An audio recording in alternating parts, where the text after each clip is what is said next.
Kalaili all'Inter, allora è vero, è un affare fatto, è a Milano, è iniziato tutto l'iter delle visite mediche che porterà alle firme per l'esterno israeliano che quindi dopo l'assalto fallito a Palestra prenderà il posto di Denzel Dumfries lì sulla fascia destra dell'Inter. 5 anni di contratto a circa 2,2 milioni di euro all'anno. All'Union Saint-Gilloise invece, dopo una trattativa molto intensa che ha rischiato anche di saltare, andranno circa 25 milioni di euro più bonus e con ogni probabilità una percentuale sulla rivendita. Un'operazione che quindi rientra perfettamente in quei famosi parametri di Octree, ma che come valore può superare anche i 30 milioni di euro complessivi per un giocatore che qui su Passione Inter avevo indicato qualche settimana fa come la scelta più logica in questo momento per l'Inter, una volta saltato Palestra, per un Inter che non si ferma sul mercato, perché ci sono anche altre novità importanti di cui parliamo quindi in questo nuovo contenuto di oggi. Ben ritrovati amiche e amici interisti in questo nuovo episodio, vi invito a lasciare un mi piace, se non lo avete ancora fatto mi raccomando clic sul tasto iscriviti subito così non vi perdete i nostri contenuti, le nostre dirette quotidiane e vi ricordo il club di Passione Inter, il QR code da inquadrare qua in alto. Perché è importante entrare nel club? Perché nel club le cose arrivano prima, tanto che c'è una sezione relativa allo scouting dove il nome di Kalaili è un nome che circola già da molto tempo. Infatti lo abbiamo studiato, lo abbiamo analizzato insieme, ne abbiamo discusso e poi alla fine concordavamo tutti sul fatto che fosse una scelta, come detto, molto logica. Molto logica perché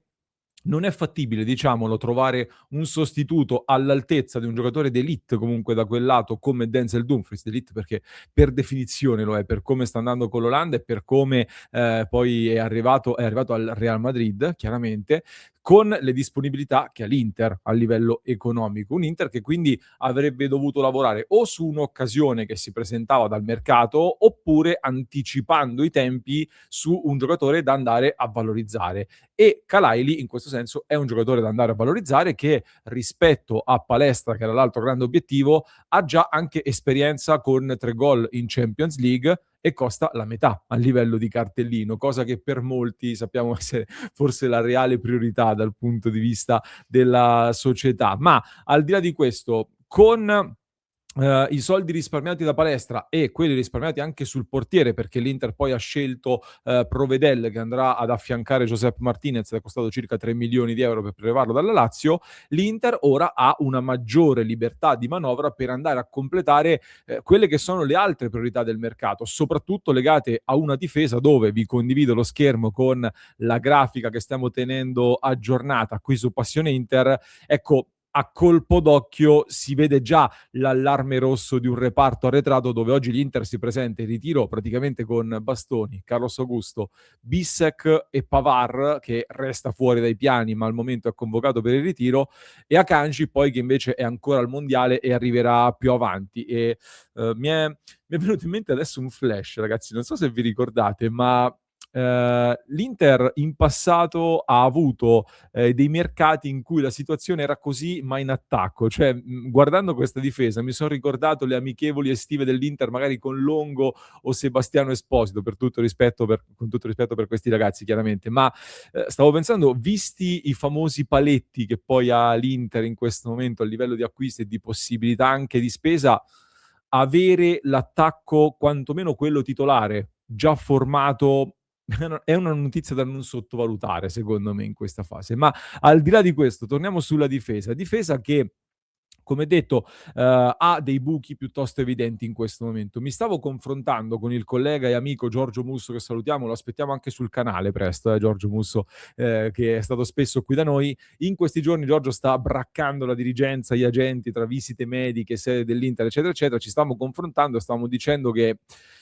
l'Inter, da quello che abbiamo capito, ha tutta l'intenzione adesso di accelerare anche sul difensore. Quindi Kalaili era la priorità per una lacuna titolare, ora nelle prossime ore, già nelle prossime ore, tutta l'attenzione va sul difensore per completare un rinforzo in vista del ritiro. Un difensore che poi non sarà l'unico, perché poi, come ha detto lo stesso Ausilio, ne arriveranno due, quindi un secondo difensore forse arriverà in una fase più avanzata, senza poi dimenticarsi di Curtis Jones, che lì a centrocampo resta sempre un nome che piace, anche se attualmente è molto complicato, anche per via della grande abbondanza che c'è in un centrocampo che vedete molto profondo. Qui manca anche Akin Sammino, tra l'altro, che andrebbe conteggiato. Comunque, per il primo difensore io vorrei dirvi con certezza qual è il nome su cui sta lavorando l'Inter. Ve lo dico in maniera molto trasparente, io al momento non sono assolutamente certo di quello che sarà il primo nome su cui l'Inter andrà a lavorare, o sta già lavorando, anzi, in queste ore. Per quelle che sono le notizie di stampa che circolano in questo momento dai principali esperti di mercato, il nome più caldo secondo la stampa è quello di Trevoh Chalobah, difensore del Chelsea che vorrebbe venire in Italia, a quanto pare. Si era parlato anche del Como, ma in realtà non risulta niente di così approfondito con il Como, mentre l'Inter, a quanto pare, l'Inter è interessata da tempo, è un nome che torna di mercato in mercato. È un giocatore per il quale il Chelsea parte da una valutazione molto alta, oggettivamente, 40 milioni di euro, molto alta, perché è un giocatore che è vero che è diventato un titolare del Chelsea nell'ultima stagione e si è conquistato anche la convocazione al mondiale, dove però c'è da dire che è arrivato dopo l'infortunio di Livramento, e soprattutto il nuovo Chelsea di Maresca, ne stavo leggendo anche un po' di approfondimenti in Inghilterra, ecco, lo stanno prevedendo senza Chalobah in difesa, cioè stanno prevedendo un'altra difesa a 3, tra l'altro con l'obiettivo anche di andare a prendere Lacroix, difensore del Crystal Palace, fortissimo tra l'altro. Quindi se l'Inter ha scelto Chalobah, magari potrebbe far leva anche su questa esigenza del Chelsea, che comunque a un certo punto anche loro qualche giocatore dovranno farlo uscire. Chalobah, che io al momento vedo più come terzo a destra come tipologia di caratteristiche, però è un calciatore di oltre 1,90 m, ha quella capacità in conduzione del pallone anche in costruzione, unita ad una velocità che gli permetterebbero di giocare anche lontano dalla porta come vorrebbe fare Kiwior, e che quindi lo rende un profilo molto interessante. Per cui occhio all'inglese. Io credo che in realtà i nomi sul tavolo dell'Inter siano anche altri. Nelle ultime ore ha spuntato anche Lukumi del Bologna, giocatore che è mancino, ha un contratto che scade tra un anno, vuole lasciare il Bologna, ha una clausola rescissoria da 28 milioni di euro che scade il 15 luglio prossimo, quindi magari si potrebbe provare a trattare a delle cifre differenti, magari anche con qualche giocatore da mandare al Bologna, visto che qualche affare in questi anni è stato fatto, visto che citavo Akin Sammino, per esempio, se ne era parlato in ottica Bologna in questi giorni, quindi occhio, perché è un giocatore mancino tra l'altro, quindi questa cosa dopo l'uscita di Acerbi potrebbe essere ulteriormente utile. Arriva da un ottimo mondiale, anche lui è un profilo che conosce bene la Serie A e quindi si adatterebbe al contesto Inter in maniera abbastanza naturale, anche se so che è un profilo che non vi esalta molto da quello che mi avete scritto nei commenti. Per il secondo innesto in difesa invece, a quel punto, ecco, potrebbe essere o un profilo più giovane da valorizzare oppure un'occasione, tant'è che qualcuno continua ad accostare all'Inter Alaba a parametro zero, che ha lasciato il Real Madrid, oppure svincolato c'è sempre John Stones, che però costa un po' di più. Se voi avete altri nomi invece di difensori che vi piacciono, scriveteli nei commenti, magari così nel weekend me li studio un po' e magari vi porto un altro contenuto molto approfondito come quello che avevo fatto per gli esterni. Fatemi sapere se lo volete e datemi un po' i vostri nomi. Comunque l'Inter, io leggevo tanta tensione, tanta anche pressione, ecco, sul mercato in queste ore, tanta fretta. Eppure il portiere che mancava lo ha preso, ha riscattato Manuel Akanji, ha riacquistato Aleksandar Stankovic, rinnovandogli anche il contratto fino al 2031, che spero garantisca una permanenza che per me sarebbe doverosa, quella di Aleksandar Stankovic, e ora va a prendere anche l'esterno che mancava, mentre lavora appunto al difensore, per cui è un mercato che sta prendendo corpo già prima del ritiro. Sarà fondamentale cedere alcuni tasselli per completare questa rosa, perché poi con il nostro Simone Frizz stavamo parlando anche di Perisic, ne parlavamo anche nel club. Ecco, dovesse uscire uno tra Luis Enrique e Diouf, per esempio, avere un giocatore come Perisic che ti può fare entrambe le fasce sarebbe un affarone potenzialmente, visto che si è pure proposto, è un giocatore che ancora oggi è integro e può fare la differenza, soprattutto in Italia. Darebbe anche il tempo, per esempio, di integrarsi a Calaili, che chiaramente ha tante responsabilità addosso adesso, vista anche la cifra spesa, una responsabilità forse acuita anche dal padre, che ha raccontato in un'intervista di queste ore come Chivo è stato fondamentale appunto per l'affare che rischiava di saltare. Ha detto anche che non c'è nessun altro calciatore forte come Calaili in quella zona di campo lì nell'Inter. Poi ha detto anche una frase sul Liverpool, sul mercato, eccetera, che ha scatenato qualche commento, una frase che in realtà per me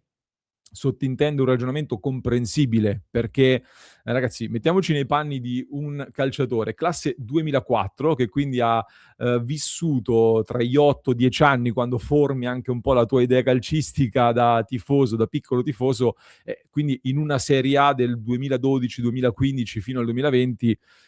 Io sfido chiunque, qualsiasi tifoso estero, ad appassionarsi alla Serie A degli anni 2012, 15, 20, ecco. Sarebbe stato piuttosto clamoroso. È chiaro quindi che il riferimento per un calciatore straniero, ecco, che guarda all'Europa in quegli anni lì, possa essere soprattutto la Premier League. Però ecco, magari dopo queste dichiarazioni, ora che arriva all'Inter, se esterna un po' meno dettagli e un po' meno retroscena, forse farebbe bene. Però fatemi sapere che ne pensate anche voi. Nel frattempo, ieri sera in diretta commentavamo che alcuni siti hanno scritto che i tifosi dell'Inter sono perplessi per l'affare Calaili. In un sondaggio che ho lanciato io in diretta su Passione Inter, in realtà l'87% ha detto di essere tutt'altro che perplesso dall'affare Calaili, ma fatemelo sapere anche voi nei commenti, così poi magari ne parliamo ulteriormente in diretta. Nei prossimi giorni vi porto anche un approfondimento un po' più tecnico e tattico su questo calciatore, quindi restate collegati, restate connessi. Nel frattempo trovate un altro approfondimento qui sotto in descrizione per chi ci ascolta in podcast,